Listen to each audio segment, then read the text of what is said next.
Reading history leads you to appreciate the present. Our ancestors really had to suffer through a lot. Longevity has gone up, famines have gone down, deaths in natural disasters have gone down, democracy has gone up. A country that's at peace is not news. A country that isn't having a famine, that's not news. There's an improvement that is invisible from journalism. Capitalism has made people better off. If you don't believe me, would you rather live in North Korea or South Korea? The idea that we're living in a particularly dark moment and we need a charismatic ruler to make us great again is always the appeal of fascist leaders.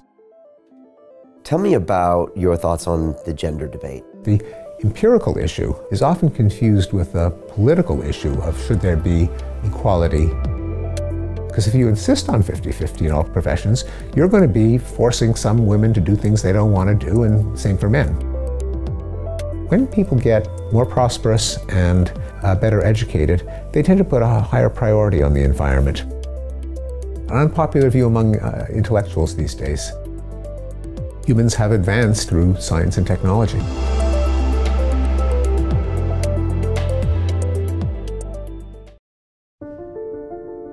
They say that the human race is doomed, that we have lost touch with our true nature, that the media has corrupted us, and that the planet has no future. I disagree. I believe that humanity is full of hope, and that our salvation lies within each one of us. My name is Brian Rose, and my job is to listen, the oldest method of learning known to man. Each week I seek out individuals that are changing the world, people who are living and thinking in a different way. Their stories will challenge your beliefs, make you question your choices, and perhaps inspire you to change. I never planned on doing any of this, but now I can't stop. Join me on this mission and make humanity something we can all be proud of.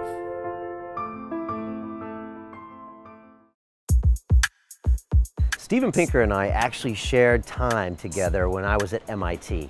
And even though I didn't know him at the time, we also share a similar way of thinking. And that is that science is science, and it's there for a reason. And that's the basis for many of his books. The truth is that science has progressed the state of humanity time and time again over the last few hundred years. And whether it's his book, The Battle Angels of Our Nature, or his new book, Enlightenment Now, he's here to tell us that things aren't as bad as you think they are. We've made massive amounts of progress, and it's because of enlightenment. It's because we've really done the work. We're less poor than we used to. We're actually less biased with race relations. We have so much more going on with the human species than we actually give us credit for, because the news cycle constantly tells us things are wrong. And so I really enjoyed sitting down with Steven, and I know you will as well. He's such a fun guy, such an interesting guy, such a positive guy. And we got very personal at the end and talked about his habit of doing photography that he likes to do out on Cape Cod when he has a break. So enjoy my time with Steven Pinker. You're also going to enjoy what we've got going on inside London Real Academy. If you want to take 8 weeks of your life and master a skill, whether it's business, broadcasting, public speaking, or your own life, we are the ones that can help you do it. Here's a bit more about the London Real Academy. London Real doesn't stop when the conversation ends. You see, that's when we get started. Because everything begins with a thought, and then comes the action. The London Real Academy is our global transformation platform. Here we bring together thousands of students from over 75 countries. Whether you want to build a profitable business from your passion, or learn to speak to inspire, or broadcast yourself with your very own podcast, or accelerate your life to become a high-performance person, we have the online accountability course and personal mentoring program that will make your dream a reality. Join us, and we'll take your life to the next level, together. Our next accelerator course is starting soon.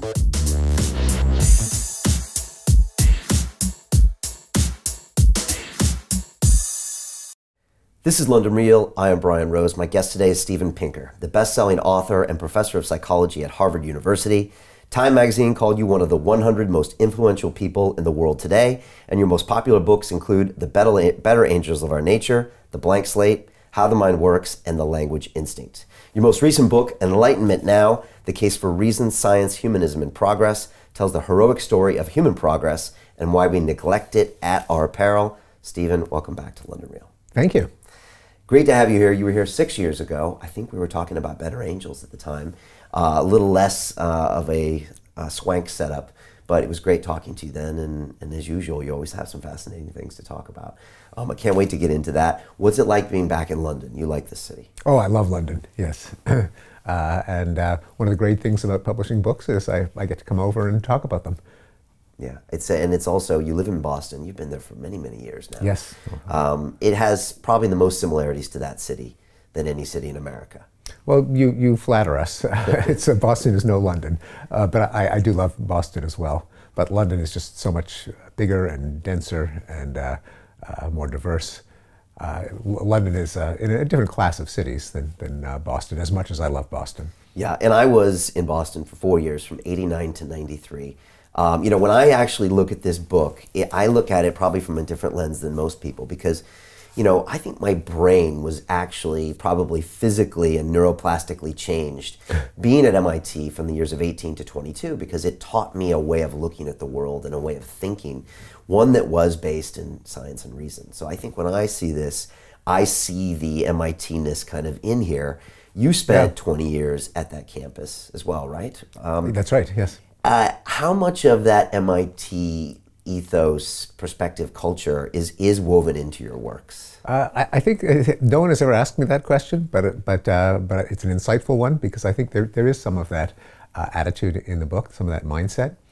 The use of data to test ideas, the unwillingness to fall back on images and stereotypes and narratives, but the demand to see the data.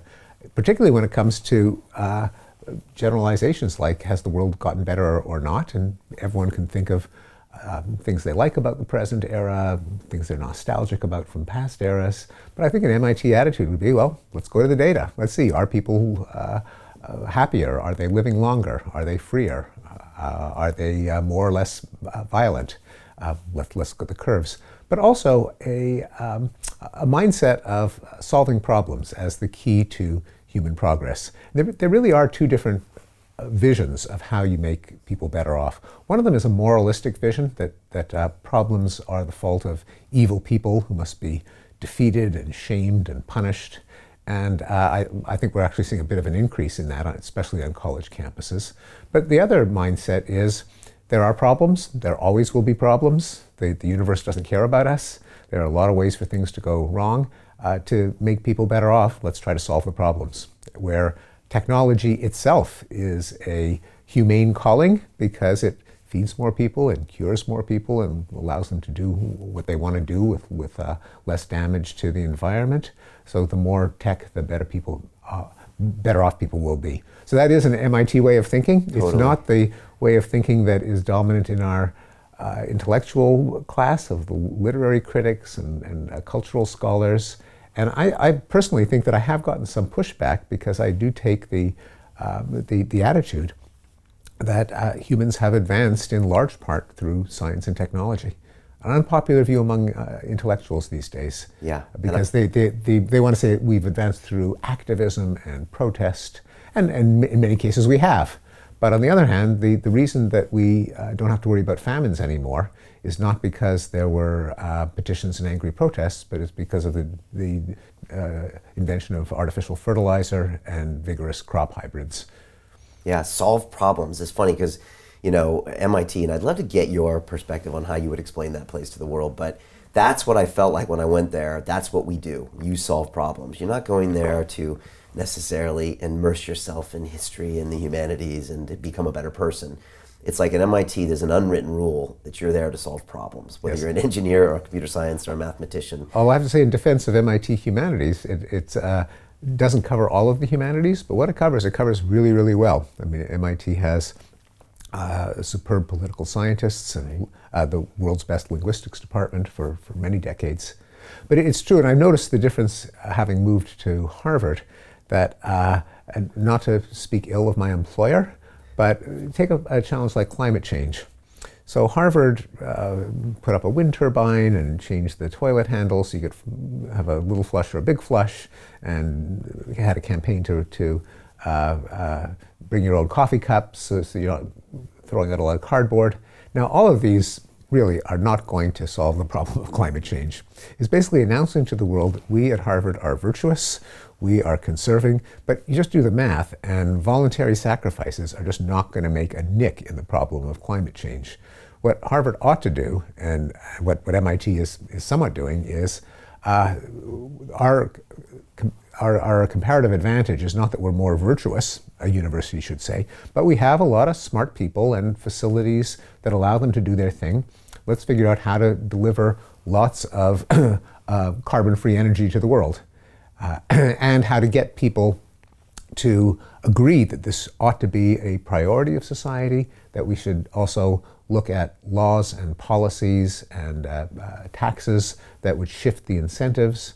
And as a place of analysis, a university really can contribute to climate change, but the way to do it isn't to try to pretend to be a moral paragon and say, copy us in our virtuous behavior. We unplug our chargers, and that saves, we'd see a little bit of energy. Right, it's all about solving the problems, and you're a guy that looks at the big data and you can tell what's happening.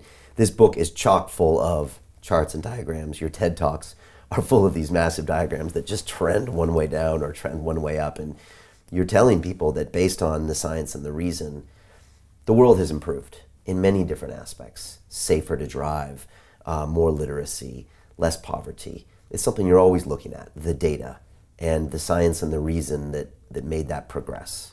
Have you always been that guy that liked looking in those numbers? Well, I've always, as a social scientist, I always look at numbers and believe that the respectable way of understanding anything is to look at the data, not to and as a cognitive psychologist in particular, I'm sensitive to the way that our perception of the world can be distorted by cognitive biases. Among them, the availability heuristic. That was the term that Daniel Kahneman and Amos Tversky gave to the mind's habit of using its own search engine as a surrogate for probability. If you want to, the way the brain assesses how common or rare or probable or improbable something is try to think up examples. Right. If I can think of examples, then it must be really common. And the quickest you recall, as opposed to the most worthy or the more scientific ones. Or even the numbers, or taking into account the things that you have not personally experienced, but which might be far more plentiful, but you just don't happen to see them. So I'll be concrete. People read about a shooting in the news, particularly, say, a rampage shooting, such as the one at the time that you and I are talking. The whole world is reeling from an attack on a mosque in New Zealand. Yeah. And they say, oh my God, the world is getting more violent. Now, there you have a rather perverse codependency between the way the human mind works, which is to reason from vivid examples, anecdotes, stories, the way the news media operate, namely, that's what they serve us. A country that's at peace is not news. A country that isn't having a famine, that's not news. So a lot of the gradual improvements in the human condition are people are utterly ignorant of, because there's never a Thursday in October in which they happened, in which they get news coverage. Right. But the third component of this rather vicious codependency is the terrorist or the rampage shooter himself, who games the system, knowing that our own gruesome curiosity, our tendency to be terrified, that's why they call it terrorism, by vivid examples, the news media's policy of giving saturation coverage to gory atrocities creates an opening for these sickos to gain the world's attention. They're often pathetic nobodies, but one guaranteed way to become famous is to kill a bunch of innocent people. Yeah, we went with a GoPro going live, so there's the video there to make it all the more horrifying. Yeah. But even without the GoPro, he knew he was as he was plotting his repulsive scheme, he anticipated, I will become famous, my manifesto will be known, and he was absolutely right. So it's that way of understanding the world. Remember the atrocity, remember the headline, discuss it endlessly, I think contributes not only to this perverse incentive that more people will do it, but also it leads to a lack of appreciation of the real risks and the real progress. Even everyday homicides, the ones that take place in arguments in a bar or jealous lovers or people fighting over a parking spot, they are massively more common than the rampage shootings. They, in the United States, which admittedly has a higher homicide rate than other Western democracies, but probably 40 people are murdered every day. Now, if 25 people are killed in a rampage shooting, people talk about it for weeks, and it's embedded in collective memory. But day in, day out, every day, 40 people are murdered, and that is kind of below the fold, for those of you who used to remember these printouts called newspapers. Yeah. Getting back to Enlightenment Now, and to the better angels of our nature, the overarching argument of both those books is that if we look at the world the way we rationally should, namely at data, which count up not only the killings, but the people who don't get killed, not only the countries at war, but the countries at peace, add them all up, calculate the proportion, then you see something that you can't detect from the day-to-day dribble of the news, namely rates of warfare have gone down. In the United States and many other countries, rates of homicide have gone down.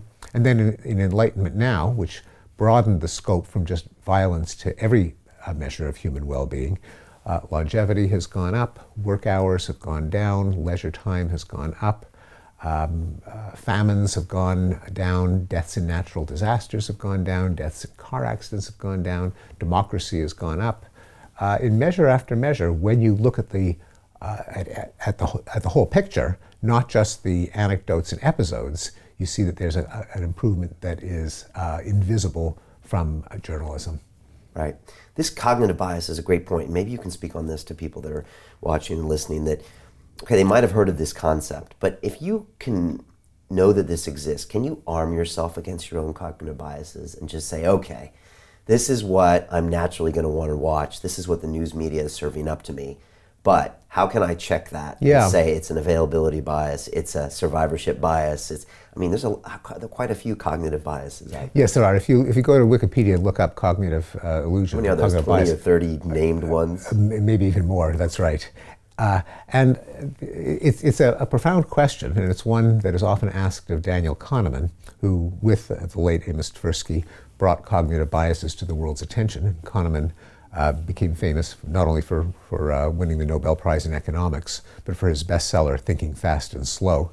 And Kahneman is actually pessimistic about the ability to debias our cognitive illusions. And it is true that it's often not enough to just tell people about them and say, oh, be careful of this from now on.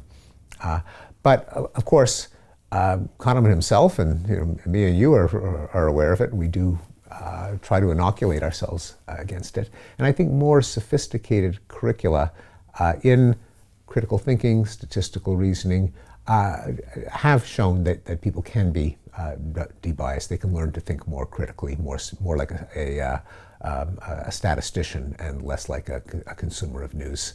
But it is an uphill battle, because naturally we just go with the images and the stories and the anecdotes. It has to become part of our kind of our conventional wisdom, beginning, I think, with elementary school education, but permeating the whole culture of intellectual life, cultural criticism, journalism, educated conversation around the dinner table or at a bar, that you must not use an anecdote as proof of a trend or a development. That should, nor fall prey to various other fallacies that Tversky and Kahneman and others have shown, such as the gambler's fallacy and the conjunction fallacy. It should be as silly or embarrassing to commit that error as to appeal to astrology or evil demons. And even the President of the United States, now not known for his critical acumen, I mean, he doesn't appeal to the horoscope or to demonic possession. So the culture can change to avoid some of these traps, and I would like to push that further so that the statistical blunders have the status of appealing to astrology. Right. You know, it's interesting because I'm looking at what I do here at London Real, and at this point, our content has been watched by about 250 million people now around the world. Right? Yeah, and thanks to our overlords in Silicon Valley, Google and YouTube, you know, we're able now, because of technology, which was created from science and reason, we're able to blast out all of these incredible long forms, nuanced conversations around the world and put out education in a way that we'll probably see on one of your charts and one of your books in 20 years as changing the world. And yet, Stephen, when you came in today, I was thinking at the same time, this technology that was created from science and reason has also created something called the flat earthers, which is almost in direct opposition to that tech itself. It didn't create them, by the way, but it gave them a second wind. They go back. Well, of course, they go back to the Catholic Church around the time of Galileo. Right. Well, actually, no, that is actually not right. But to biblical view of the world. They did exist when I was a child in the 60s, although they were kind of a joke, and I assumed that they had vanished, but you're right, they have come back. And it's weird because, you know, I see what my viewers watch, and I'll be honest, Stephen, and I'm coming from an engineering and science background. Rupert Sheldrake would say I suffer from the science delusion, and that's okay, but still, the content that people love to voraciously eat is the stuff that is kind of sometimes spiritual, sometimes not based on scientific fact. It's almost like they kind of want to believe this stuff. And so we're seeing, like with this flat earthing phenomena, where people are trying to prove this. There's conventions about it, which almost stands in direct, face of the technology and reason that we've built.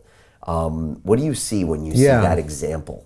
No, it's true, and it's not the only one. There's also the... I mean, many of my guests are more popular than others, whether it's Bruce Lipton talking about epigenetics or Joe Dispenza talking about, human energy fields, that an MIT professor would probably wrap my knuckles for talking about those things, because they would say that was not covered in any of this science. We have no proof of that.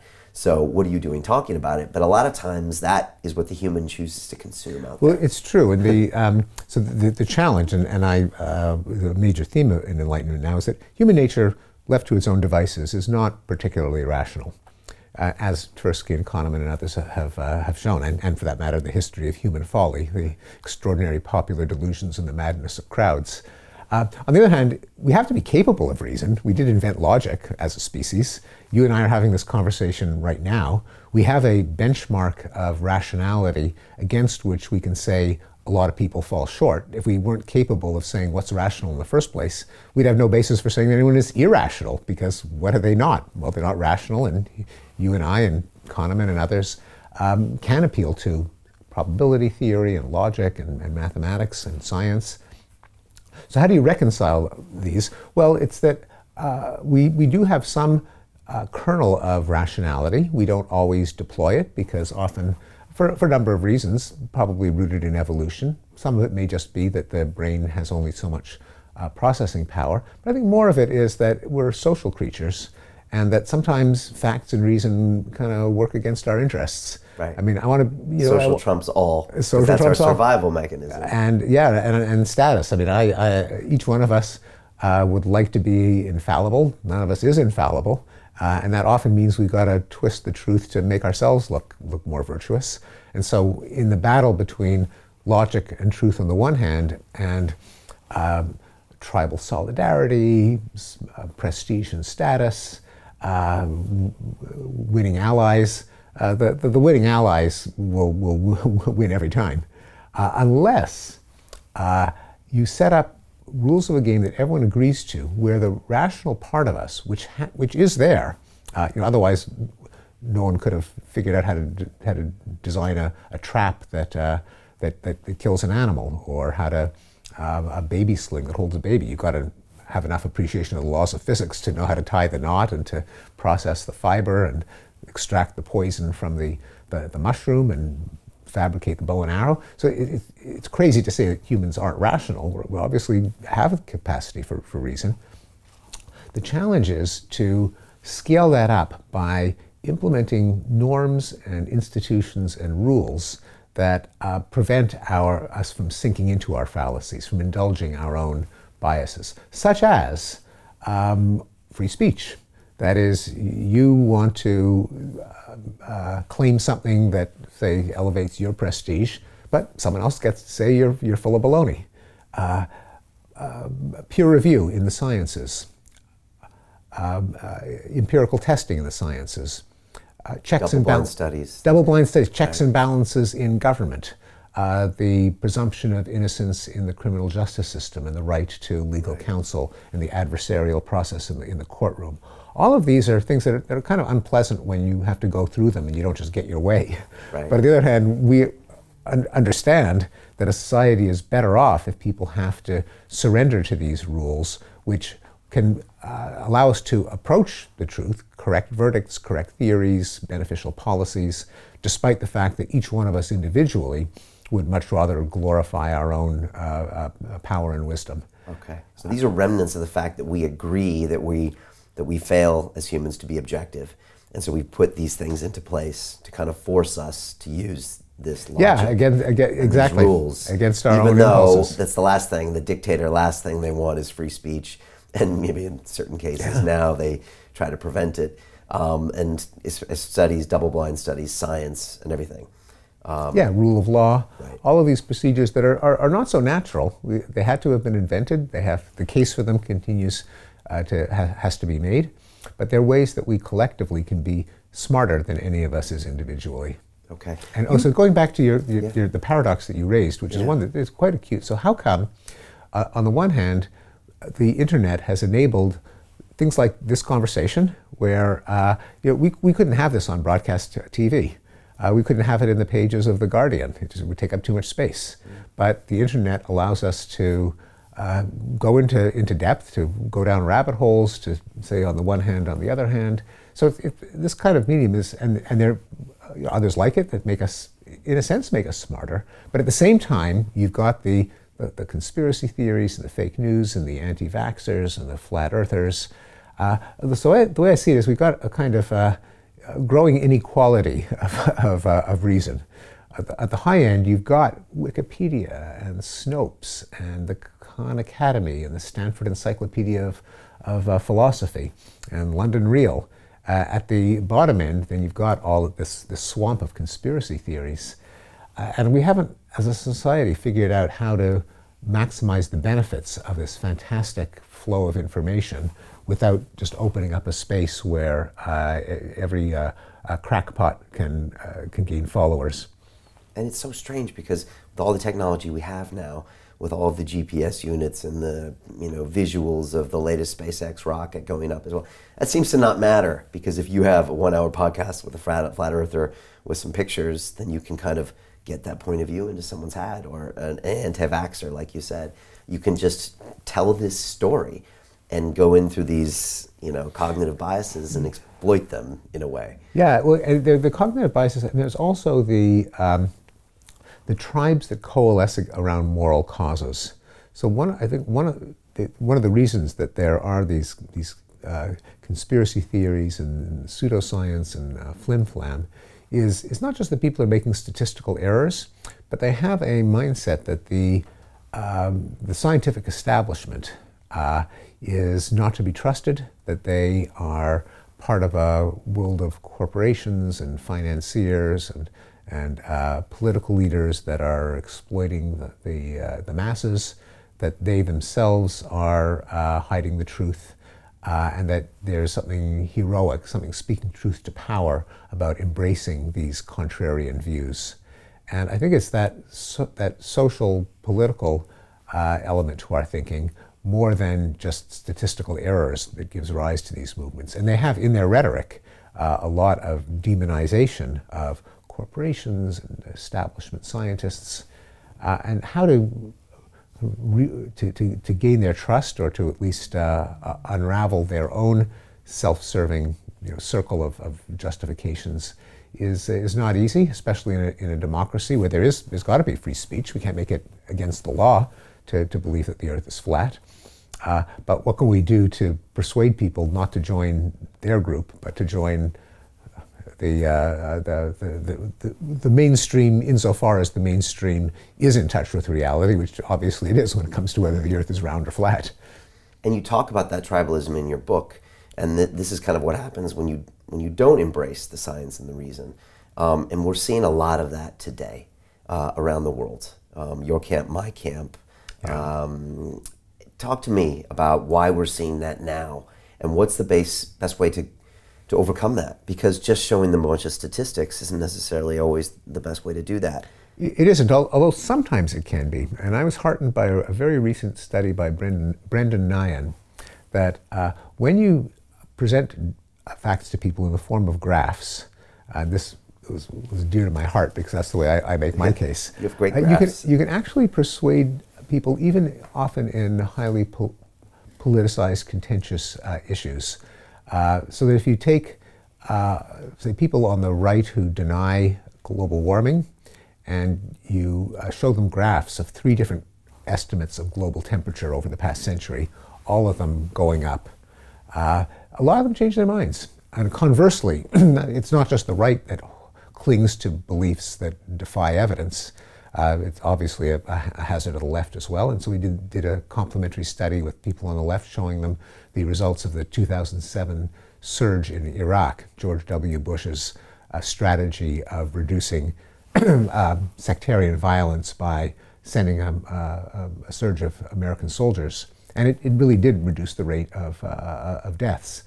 Something that people on the left are loath to acknowledge, but you show them the graphs and a lot of them change their minds. So I wouldn't rule out the possibility of graphs. Maybe that's a little self-serving, because that's what I do.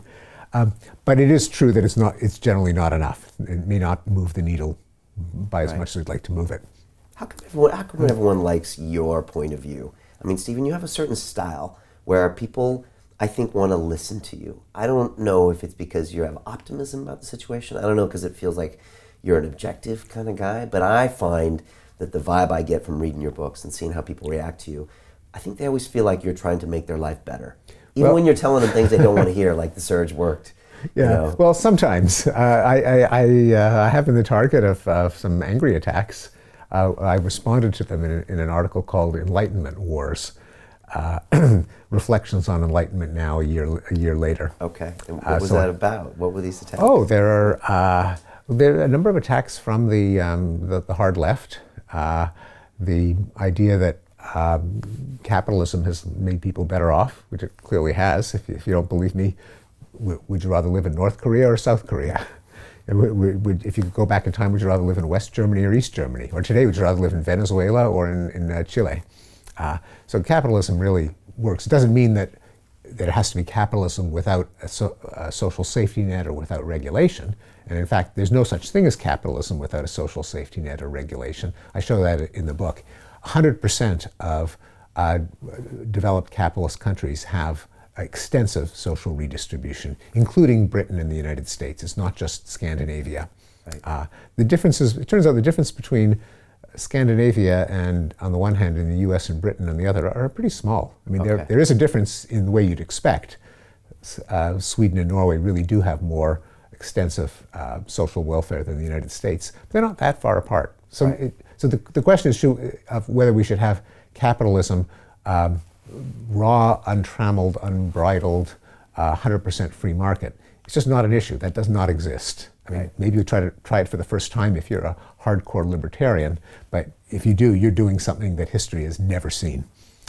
So anyway. But talking about that inflames some people on the left. It does. Even saying, you're a Harvard professor, you usually play into what they say, right? Well, I live in a left-wing world, being in a university, and the culture of book reviewing, of journalism, definitely tilts left. So that's one thing that gets people mad. I also get flack from the kind of the Trumpian right, because I do believe that pretty much everything that authoritarian populism and Donald Trump stand for are the opposite of Enlightenment thinking, and I think can push back against a lot of this progress. So there's a lot of ire from them. Then on the left now, because in our culture, everything gets, at least in America, no matter what the problem is, the root cause is always racism. Now, America has become absolutely obsessed with racism. And so there are critics who say, well, didn't the Enlightenment gave rise to modern racism and slavery and colonial exploitation? I think it's total nonsense. It's the exact opposite. It was during the Enlightenment that you had the first movement to abolish slavery and to push back against imperialism for the first time in history. But nonetheless, there is a left-wing retrospective critique of Enlightenment because of this, I think, anachronistic attribution. So no, I do attract enemies. I try to be as reasonable as I can be, but it certainly doesn't work on everyone. And you say that the progressives aren't actually about progress. Well, yes, progressives hate progress. Right. What does that mean? Well, the people who call themselves progressive, capital P, tend to be on the left, because their case depends on current society being just irredeemably corrupt and racist and exploitative, and has to be replaced by something completely different. The idea that actually we're better off than we used to be, and we still got severe problems, but that the institutions that we have now, like democracy, like markets, like international organizations, like universities, scientific establishments, really have made the world better off. And so you should really think twice before you try to bulldoze them and create something from a clean drawing board. We clearly have to improve the institutions that we have, but they're better than a lot of alternatives. So that doesn't sit well with a certain so-called progressive critique, which, if it acknowledged progress, would be conceding that some of the institutions that we have now are not so bad. Right. Or at least you could imagine a lot worse. But they can't really acknowledge it because then that kind of takes away everything that they're about. I mean, even subconsciously, it's hard to acknowledge it. And I mean, you see it today. I mean, these things like the patriarchy, and then race is a huge issue in debate in America. And it seems like that from the left, the decision is it's got to all be torn down and we have to come up with a new solution. Absolutely. And there is a right-wing version as well, and to put it mildly, because it's now kind of running the country, Donald Trump ran on a deeply dystopian worldview. His infamous inaugural address about carnage and failing schools, probably written by Steve Bannon, who was, insofar as there's a kind of brains behind the operation during the campaign, he was it. But it was a view that in fact, encapsulated by his campaign slogan, "Make America Great Again."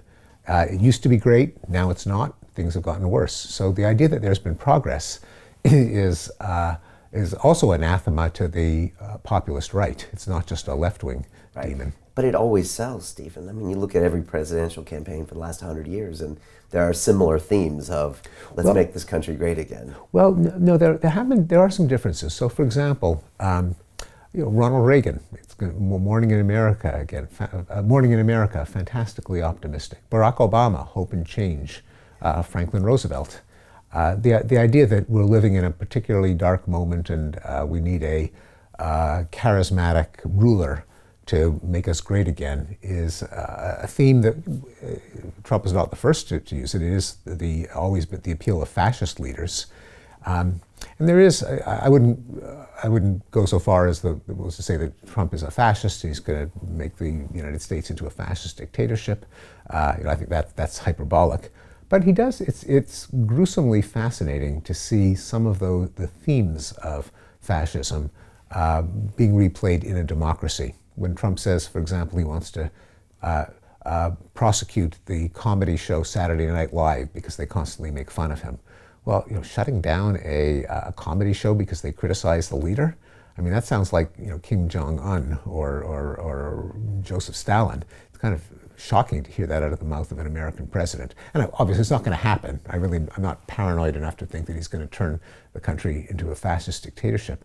But it is chilling to see that that kind of impulse that often leaders do exercise when they can get away with it, but to know that that's a temptation of a certain kind of leader.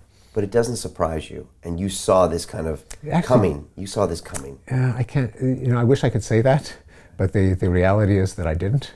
And like many, I was stunned on November 8th, 2016. And throughout Trump's campaign, I'm going to confess, I thought, oh, this is he's a media magnet. He'll get a little attention and then he'll fade away. So I was wrong. As I was writing Enlightenment Now, his election took place when I was about halfway through. I had to figure out what's going on. There's clearly whatever forces toward enlightenment and progress that we have seen, such as international cooperation, such as respect for truth and institutions of fact-finding and truth-telling, such as cosmopolitanism, the idea that we're better off when people and ideas mix than if we stick to our insular silos. All of these he pushed back at, and he got elected with a minority of the votes, but he did get elected.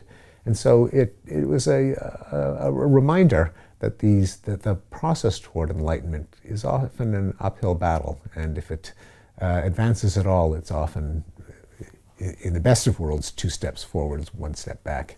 Now, you're the king of the graphs, and you put up these fantastic graphs, usually the last 100 years or 300 years. 100 years from now, what's to keep us from having these same sort of strange cycles in our tribalism, in our leaders? I mean, we're these crazy little reactive monkeys that are running around. Sometimes we can be logical, sometimes we create enlightenment through reason and science, and then sometimes we don't, clearly. Yeah. Do you think that this will be an anomaly, and that Steven Pinker, the 14th, is going to show a graph one day at the TED Talk and say, my great-great-great-grandfather used to talk about this, but now there's no more of this now, because we understand our cognitive biases, we've got much more science and reason, and that's why that Trump thing that happened back in the day will never happen again. Do you think we'll get there?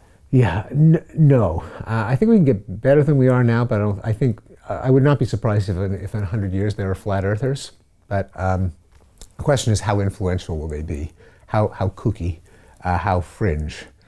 I think there are just features in human nature that pull us back toward magical thinking and tribalism and demonization, and they're going to be with us as long as we're human. It's our institutions and our norms that repress them. I think over the long run they really can make progress, as we see in the fact that some things that were open to debate are now a done deal, and they aren't brought up again. Such as, take an extreme example with which I began Better Angels of Our Nature, human sacrifice. It's the idea that you want better weather, or you're worried about your crops failing, and so you throw a virgin into a volcano. Every civilization did that. The Bible was, the people of the Bible were just getting over it, which is why they had to explicitly outlaw it. Now we don't have to outlaw it because it just wouldn't occur to most people to cut the beating heart out of a living person to placate an angry God. So that's progress. That's progress. We probably exactly. won't be doing that in 1,000 years. Probably won't be doing that. Okay. Slave auctions. There is still, of course, human trafficking and underground slavery, but of course there used to be above ground slavery. Chattel slavery and contracts and government enforcing the right of slave owners to capture runaway slaves, and and that's gone. No country has legal slavery anymore. And we see it in our own lifetimes. Decriminalization of homosexuality. First women's suffrage, then equality of women under the law. So we can make progress despite our worst selves. It doesn't mean that racism and sexism and magical thinking have been abolished, but they have been capped in one domain after another, and it will always be a struggle to keep it going.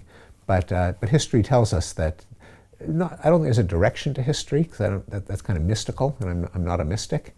But there are some mistakes that we make that, by and large, we learn how to not make again. And just give an example of how they're, even though I don't think we're going to see an end to irrationality, and it's going to depend on the quality of our educational system, on what kind of unwritten norms and rules we impose on in journalism and intellectual discourse and conversations like this one. But I think progress can be made, and I think there may be kinds that might even seem romantic or utopian today that could very well happen. Like, to be concrete, an end of interstate wars between two countries. Now that might seem to be like a result of having too much brown acid at Woodstock, or smoking one too many legal joints. But to think that we could abolish war. But we're kind of almost there. That if you look at the number of wars, putting aside civil wars, which we still have, but country A declares war on country B, and they meet in the battlefield, and they have battalions of tanks, and they bomb each other's cities, and they have naval battles with battleships. That doesn't happen anymore.